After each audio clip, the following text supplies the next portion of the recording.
99% of people will never have 0.02 BTC, 2% of a Bitcoin. Most people will never have 2% of a Bitcoin, okay? The number one problem Bitcoin has right now, the number one problem facing most people out there, and probably most of you out there, is that you are not bullish enough. And so in today's video, we're gonna get a little extra bullish and talk about why most people are not only never going to have a whole Bitcoin, most people are never even going to have multiple percent of a whole Bitcoin, right? Right now we talk about, oh, are you a whole coiner, multi-whole coiner, blah, blah, blah, whatever, decacoiner, right? People talk in those terms. But in the future, it's gonna be an achievement to get from 1% to 2% of an entire Bitcoin. And to explain why, we're going to use a prop. We're gonna use this deck of cards. So the long explanation short of why most people are never going to have more than a couple percent of a Bitcoin is because humans are about to become economically extinct. If you don't like that word, maybe irrelevant is a different kind of word you could use if you don't want to use extinct, but one way or the other, people are about to become economically irrelevant in the global scheme of things. And the thing that replaces us in these kinds of jobs is going to want Bitcoin. Most people are not going to have multiple percentage points of a Bitcoin because most economic actors in the future are not going to be human. Of course, we'll get into all the trade-offs and nuances of that down the road. But before we talk about the implications of Bitcoin and culture, Bitcoin society, and why even with just a couple percent of a Bitcoin, you can get really rich, we got to talk about this deck of cards. Why do I have a deck of cards to explain Bitcoin? Well, it's a common misunderstanding or fundamental misunderstanding that people have about Bitcoin is that it is complex mathematical algorithms that computers are trying to solve to, solve the equations, and then they win Bitcoins, and it's too energy costly, and it's going to boil the oceans, and blah, blah, blah. This is what some people think. That's not true. Obviously, none of that's true. Obviously, Bitcoin has not boiled the oceans, and it won't boil the oceans. And also, Bitcoin is not based on complex mathematical algorithms. It's very simple. It's exceedingly simple, right? Imagine you have a math equation, right? And let's say you have this deck of cards here, right? Let's say you're trying to do math, right? What is 8 plus 3, right? In your computer, and you have your money based upon intelligence, right? My digital currency, my digital money is based upon who solves the complex mathematical algorithms, right? We got all these numbers that we're adding up and dividing and doing a square root of and blah, blah, blah. If your form of digital money is based on intelligence, if your digital form of money is based on complex mathematical problems, the inevitable problem you have is that when you have somebody that's more intelligent or somebody that can fund a more intelligent computer than you, then they can hack the system, find a way to outsmart the system, be more efficient than you, and you're totally destroyed, okay? Bitcoin is not intelligence-backed, it is luck-backed. And the way you buy those proverbial lottery tickets is you spend energy to get that, right? So people ask all the time, how is Bitcoin secured? And we will use this deck of cards here to give an example. So when the miners hash Bitcoin, they're not doing anything complex, they're doing something very simple. They are shuffling a deck of cards, so to speak, right? They are hashing, they are just they're putting in random inputs to get an output they cannot predict, right? How many combinations of cards are there in the universe?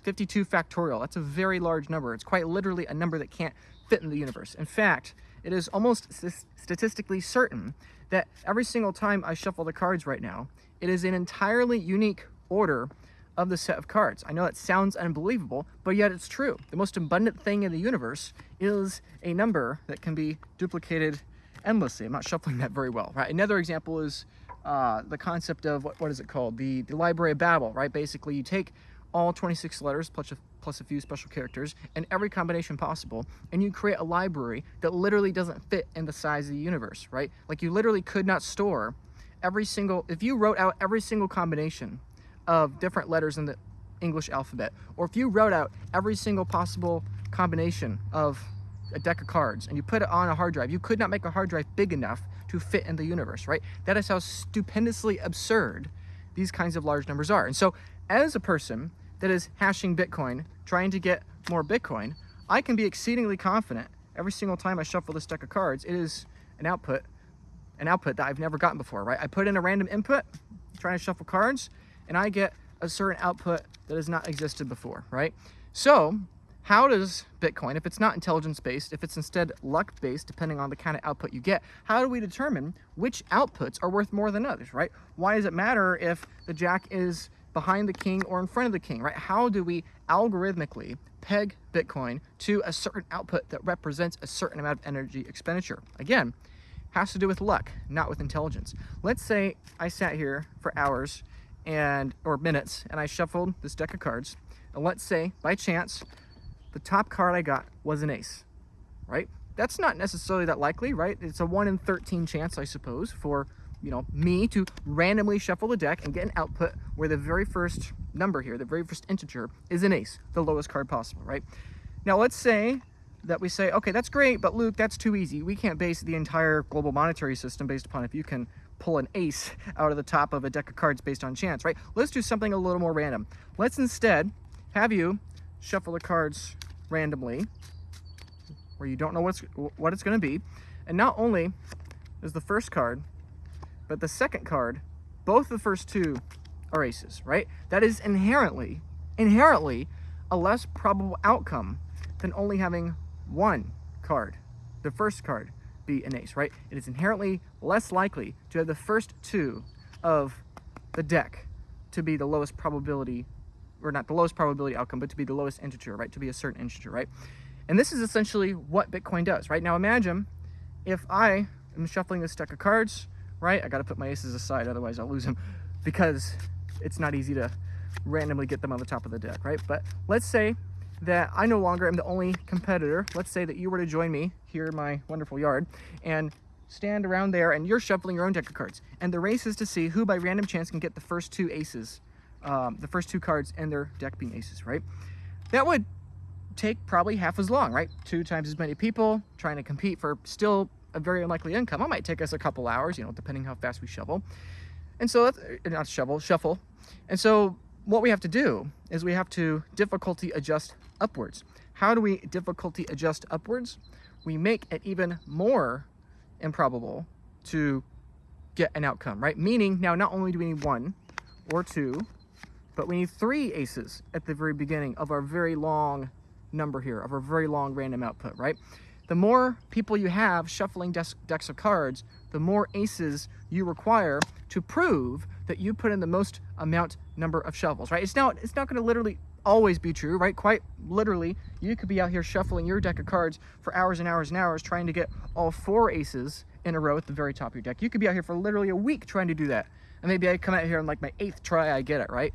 And sure, you'd be quite upset, but you can't help but admit it is literally fair. You put in more proof of work, and it's just that the fate of the universe, for whatever reason, decided to, favor me in that moment, right? This is exactly how Bitcoin works. There was no central authority to trust of who can verify that the shuffling was random, right? This is the beauty of mathematics. This is the beauty of the SHA-256 hashing algorithm. This is the beauty of Adam Back's discovery with proof of work. I'm describing proof of work here. And why it matters, why this matters in relation to Bitcoin, is that this is what happens, and when the blocks become connected, you have a certain hash.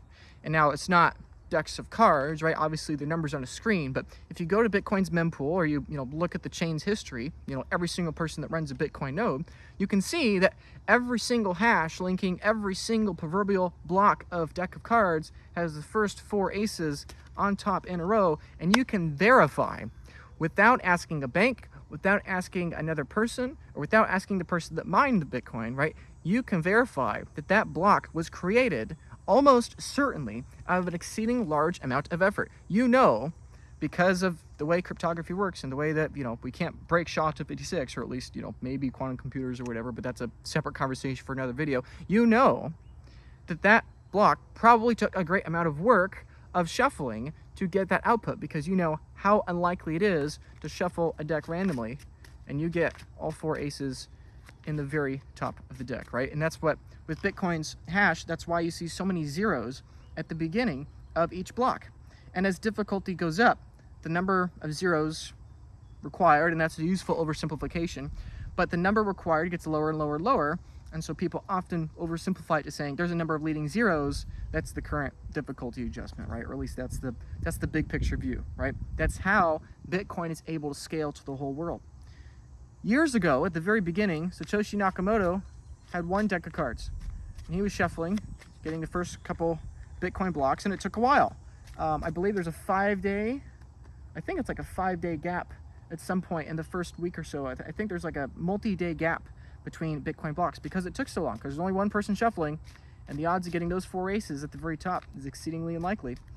And then how Finney comes online, other people come online, we go from 1 to dozens of users with dozens of miners all shuffling their cards, competing, right? Everyone agreeing that it's a luck-based system, Satoshi's not in charge. Every single time he shuffles his deck of cards, you get the exact same odds. And your only way to beat his odds is to shuffle twice as many decks of cards, ideally faster as well. And so now here we are in the mid-2020s, and there are a lot of people shuffling these decks of cards, right? There's a lot of energy going into Bitcoin. A lot of computing hashes going into mixing these cards up, trying to find the next set of leading zeros to win the next block, to dilute the Bitcoin network a little bit more, 3 Bitcoin every 10 minutes or so, 3 to 8 Bitcoin.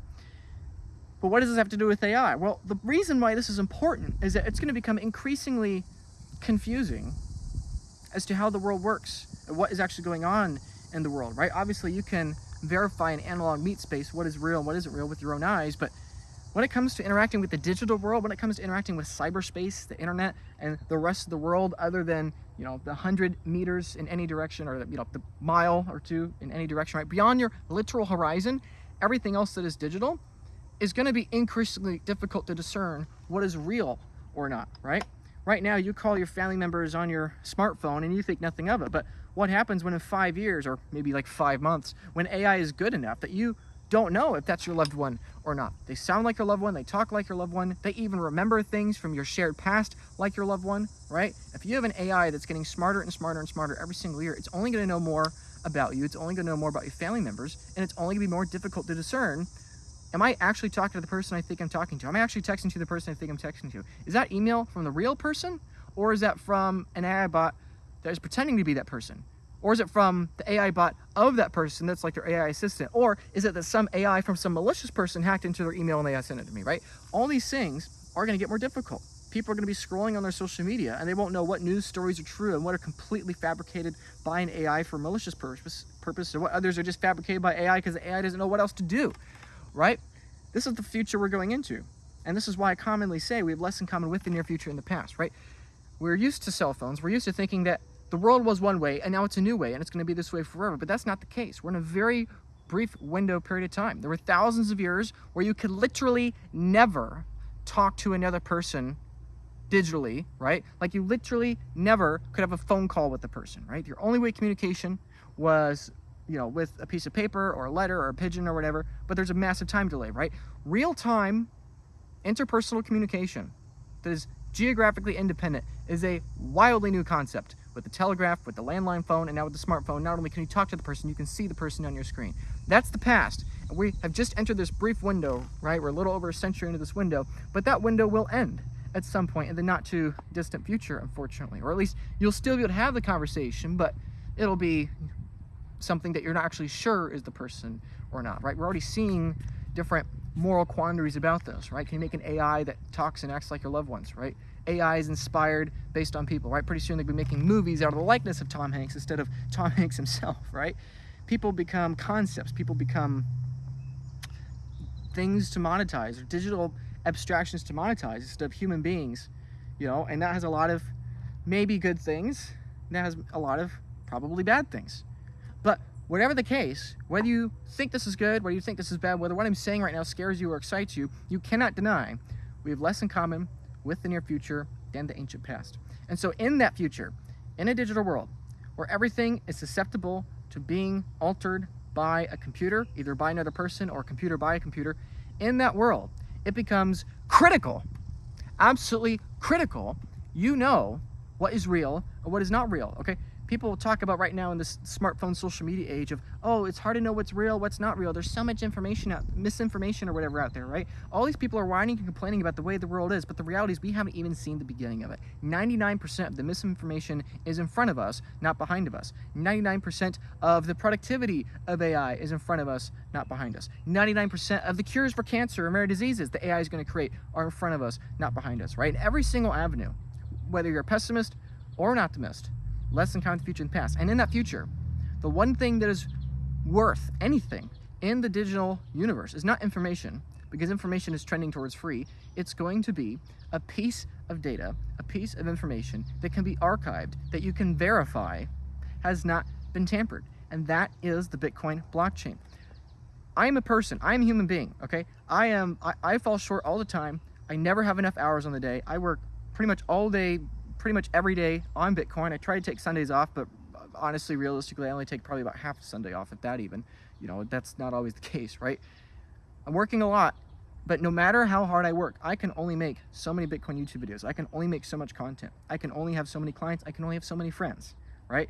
Michael Saylor has a lot more money than me, has a lot more leverage than me, but Michael Saylor is also a human being, right? When he and I had dinner a while ago now, it was a little over a year ago, but it's like, you can only have dinner with one person at a time, right? You can only share a table with so many people, you know, at a single time, right? You can't have a duplicate of yourself around, right? Now, obviously, people make AI sailors, and those AI sailors kind of talk like together, kind of look like him, and eventually be more indistinguishable. But my point is, the majority of Michael Saylor podcasts are in the future, not in the present or the past, right? Michael Saylor can only go to so many dinners. He can only do so many conferences. He can only make so many podcasts. Michael Saylor, the man, can only make 20 podcasts a week, maybe, if he's really pushing hard, which I know he does, right? But AI digital Saylor, 50 years from now, maybe when Michael's not with us anymore here on Earth, right? Like, the majority of Michael Saylor content is going to be digital AI Saylor, right?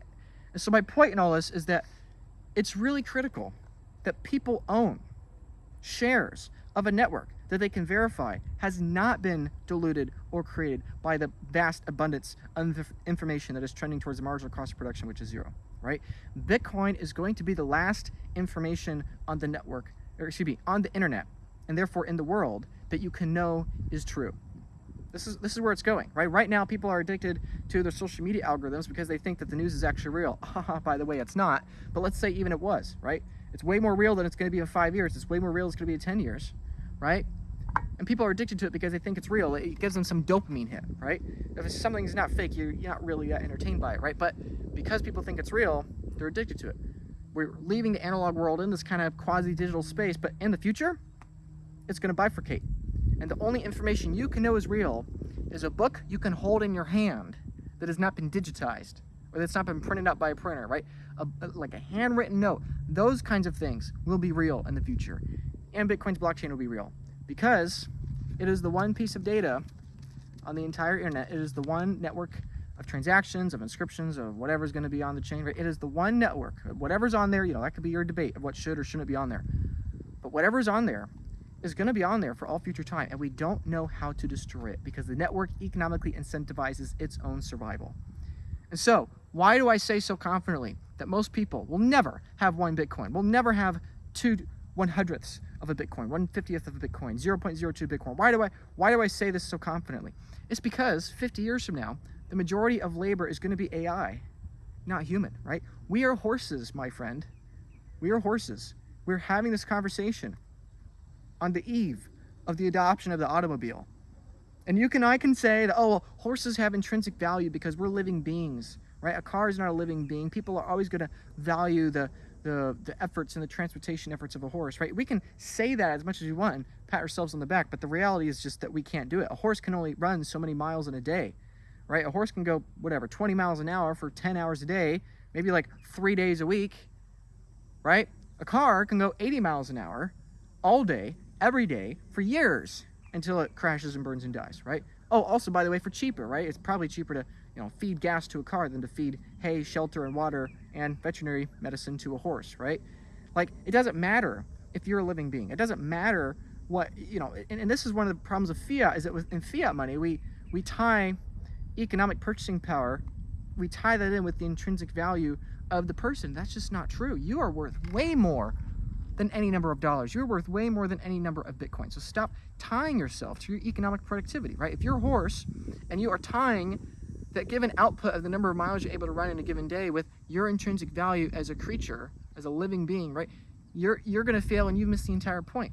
It is entirely possible for you to still be a living, breathing, beautiful, wonderful stallion that can, you could be the strongest stallion, right?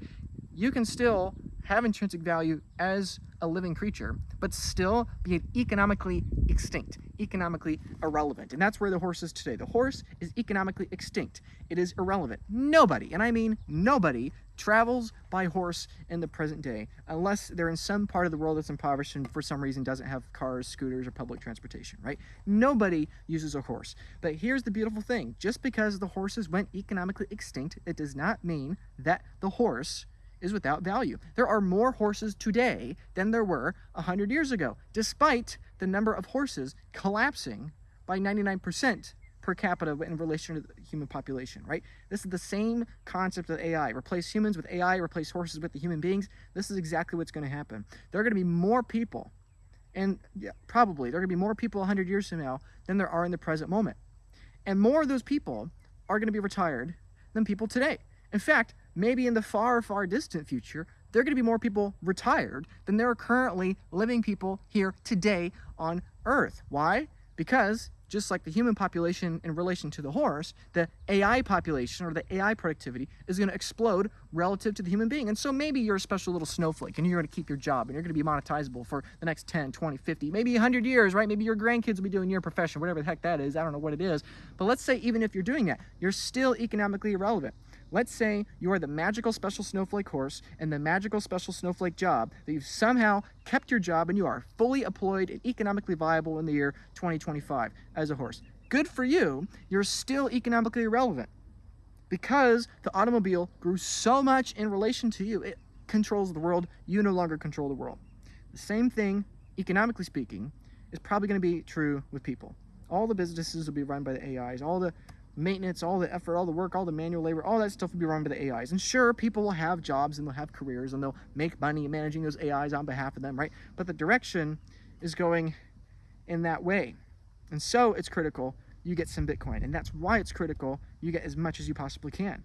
Most humans will never have any, most people will never have multiple coins. Most people never have a significant fraction of a coin for no other simple reason, right? I could sit here and say, oh, well, look at the wealth distribution, look at the octopus dolphin, pyramid distribution, blah, blah, blah, right? We could talk about the data. We could talk about how less than, 4 million addresses have a tenth of a Bitcoin or so, right? We could talk about that and all that's true, but you got to step back and look at first principles here. The future is digital. And in the future, you need a digital way to verify that a given piece of data or a given ledger was spent via energetic output and not spent on an intelligence problem, not spent on an intelligence question.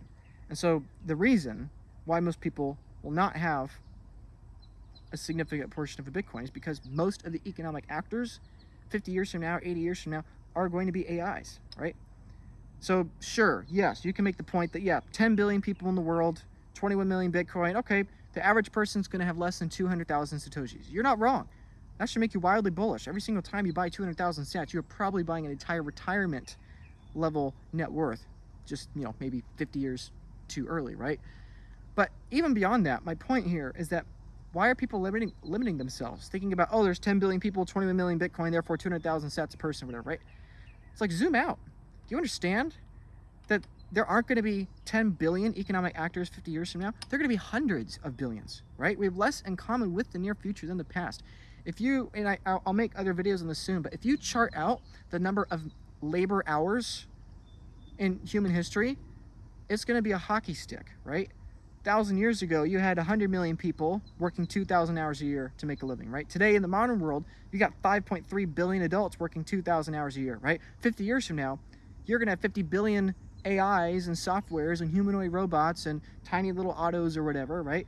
That are working 20 hours a day, 7 days a week, right? It's like if you get double the AIs of the people and they work 4 times as many hours in a given year as the people, you get 8 times the output from the AIs and the humans, right? So AIs aren't going to eclipse people in their economic output when they match humans 1-to-1. They're going to eclipse people in the amount of economic output they're giving when they're at like 20% of the world population, if not even earlier than that, right? Less account of the future and the past.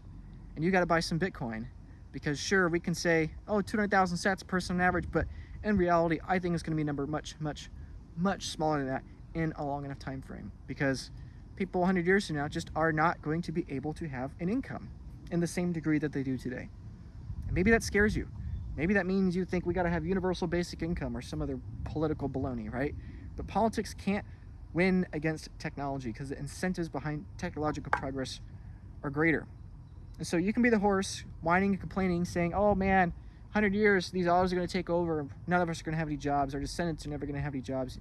And sure, you should be alarmed by that. You should own a share in the future. But at the end of the day, assuming that future happens, your kids and your grandkid horses are probably going to live a much more prosperous life than you do. So that's my encouragement. Get as much Bitcoin as you possibly can. For the same reason why it's difficult to get 4 aces at the very beginning of a randomly shuffled deck of cards, it's difficult to get enough leading zeros at the very beginning of a Bitcoin block. Nothing else comes even close. There is no second best of the second most secure blockchain. Everything else is following in comparison. And that is critical, that in this digital future, where the future is more digital than analog, you own the one network, the one asset, the one digital commodity, the one piece of digital information that we can actually verify is true. The truth is going up forever when priced in terms of lies or the suspicion of lies. And lies are trending down forever against the truth. Buy a share of the truth. Whether it's one whole coin share of the truth, or it's 1% of it, or it's just 50 bucks. Get off zero, get some Bitcoin, save it for the future. Thank me in 50 years. And if you won't thank me in 50 years, your kids will thank me in 50 years. Thanks for your time. Let's see if I can... There we go. All right, I'll see you in the next video.